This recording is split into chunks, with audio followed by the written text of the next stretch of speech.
Welcome to This Just In, the show bringing you the latest advancements in healthcare, strategy, innovation, and public policy. And now, for the fastest voice in healthcare, here's your host, Justin Barnes.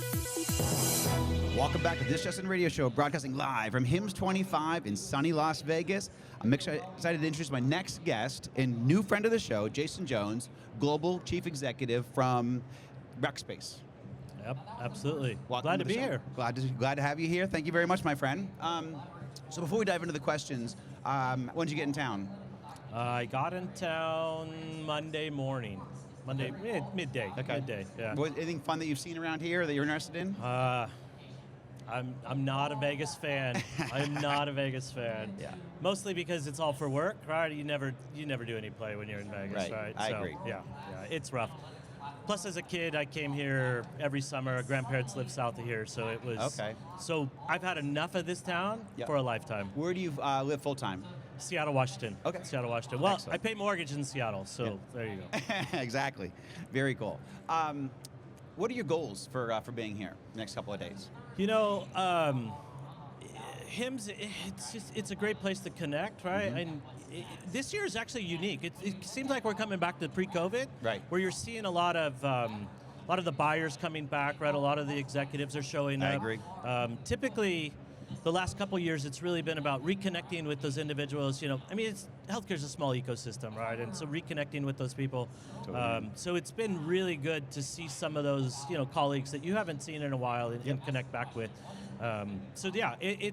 It's a great place to be, right? And I love it. I do love it. Completely right? agree. So, how many HIMSS have you been to?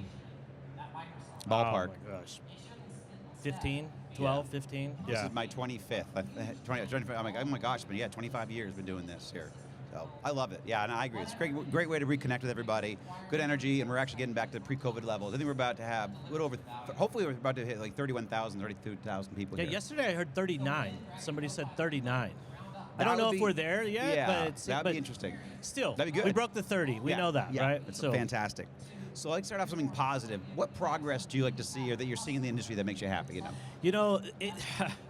We'd like to throw buzzwords around, like transformation and all of this. And I'm actually going to say the cloud, right? Yeah. Which is unique. Let me kind of explain why. Yep. The Gartner hype cycles, right? And so I would argue we're pretty far on the backside of the Gartner hype cycle for cloud. Right. Risk adverse in healthcare and adoption. We've seen all other industries race to the cloud. They're actually at that repatriation of specific workloads. What's the right place, right thing? But now we're seeing this race to the cloud, which it's going to change healthcare, right? It's not their primary business of being in data centers. Mm-hmm. They shouldn't be in data centers. They need to have IT to deliver quality of care and outcomes and all of that. So this cloud adoption piece is really, I'm excited that we're finally there, that the narrative is catching on, right? Yep. Which, that's exciting to me. Yeah, I agree. And then to follow on with that, kind of my next question is, what trends are you seeing in the industry? Obviously, I mean, cloud adoption and transformation like that, but what trends are you seeing in the industry that you... that for us, it's evaluating, the defining cloud, right? So that is a trend that I talk a lot about, right? Because, our business, we do public cloud and private cloud, so we're a hybrid cloud provider. Yep. And really helping clients understand cloud, because we have a lot of, board conversations, senior executive conversations. We need to do more in the cloud, more in the cloud, more in the cloud.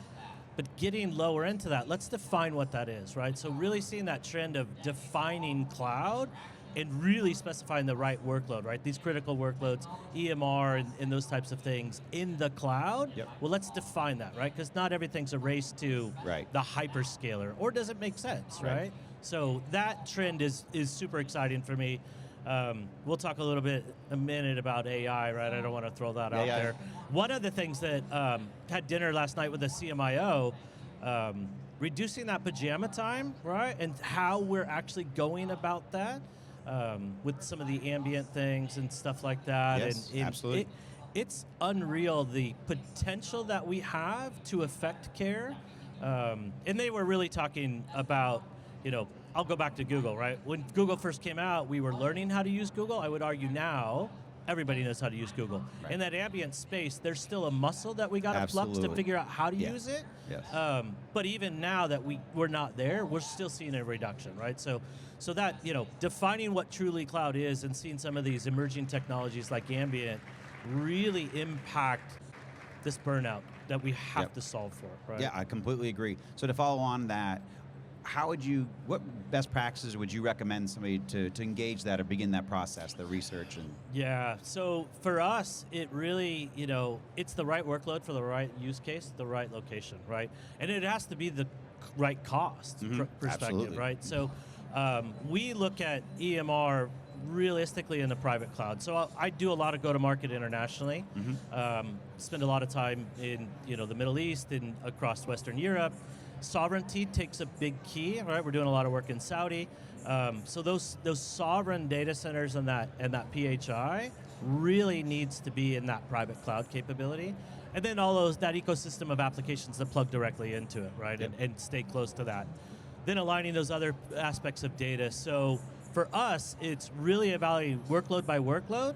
What is it doing? What is the ingress egress, right? Yeah. And all of that ecosystem. And then lining that up from a cost structure, we realistically look at three things, right? Hardware, software, and services. Yep. Every data center has it. Yep. How do you do the right thing for each one of those aspects in it? Labor and non-labor costs across the board. It's excellent. Now kind of the fun part of putting on your proverbial crystal ball hat. What do you see as a trend, and this is where it gets fun, that we have to navigate in 2 to 3 years from now? Yeah. Or strategy? Yeah, if you had asked me that question 2 or 3 years ago, I would have said I don't know, and I probably would kind of still lean into that. But back to that hype cycle piece, right?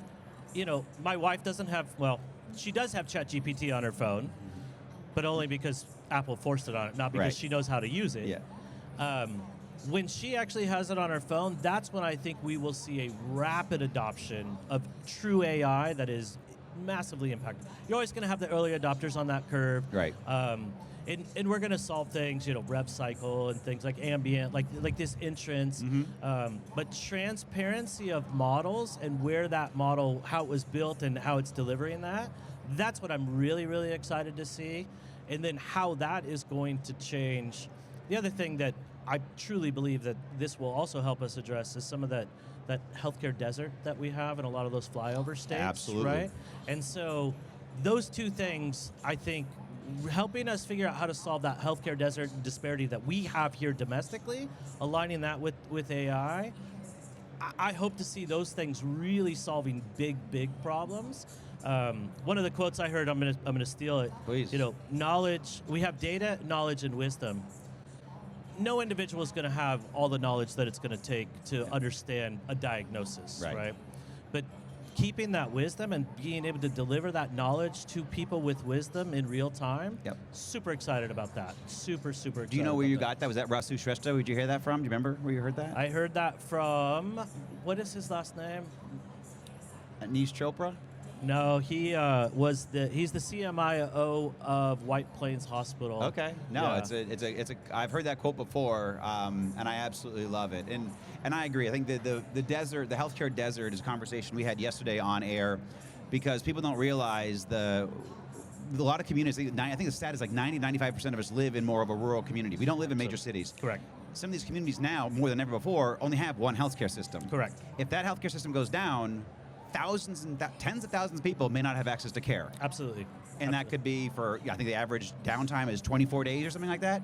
Think about all the care provided, not just the cost of $1.9 million a day or $20 or $32 million for an average outage, but all the care that's not provided, the lives that could be lost. It's significant. So that's why it needs to be more of a conversation. We don't talk about it that much. I'm glad that you brought it up as well. Yeah, So. I just don't think we see it, right? Because it is predominantly in the flyover states. Right.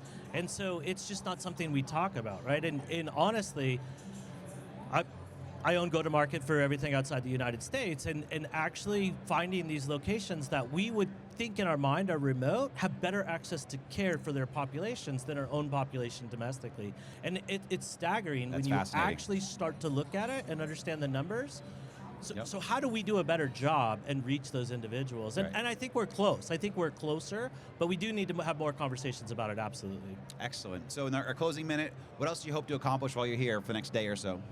That I get some rest. Yeah, good luck with that. Yeah, exactly. No, I just to bring more things into light, right? Understand, is there some gaps that we're missing as Rackspace? Is there some capabilities that we can deliver? Some things that we can integrate into our ecosystem of, providing value? Those are some of the things that I hope to accomplish and see here. Excellent. Yeah, these are 18-hour days, so we don't get a whole lot of rest. But And 2 or 3 dinners. Exactly, yeah.